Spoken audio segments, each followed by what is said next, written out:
isolated village nestled deep in dense forests, stood an abandoned house that had stood alone for over 50 years.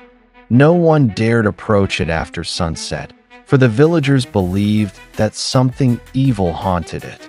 A young man named Daniel didn't believe in superstitions. When he heard the stories about the house, he decided to spend a whole night inside to prove to everyone that ghosts were just figments of their imagination. At 9 o'clock in the evening, Daniel entered the house. The air was strangely cold, as if winter lurked within the ancient walls. At first, nothing happened.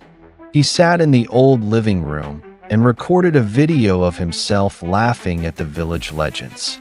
But just at midnight, he heard a faint knocking sound coming from upstairs. A knock, then silence, then another knock.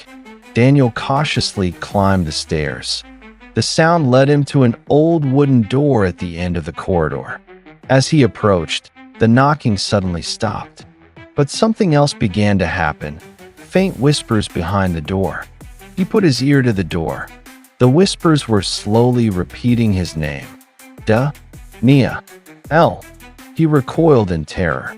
No one inside that house knew his name. Suddenly, the doorknob began turning on its own. He slowly opened the door. Behind him was a small, empty room, except for a huge mirror standing alone in the center. He approached the mirror. His reflection was normal until he blinked.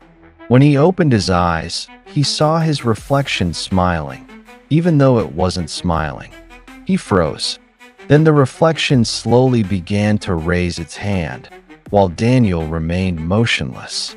Suddenly, a long, black hand emerged from inside the mirror and gripped his wrist tightly.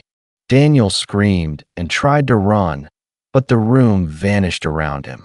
All he could see was darkness and the whispers growing closer and closer. The next morning, the villagers found his phone near the house. Daniel was never seen again. But the most terrifying thing was the last video he had recorded. It showed a figure standing behind him inside the mirror, smiling at the camera.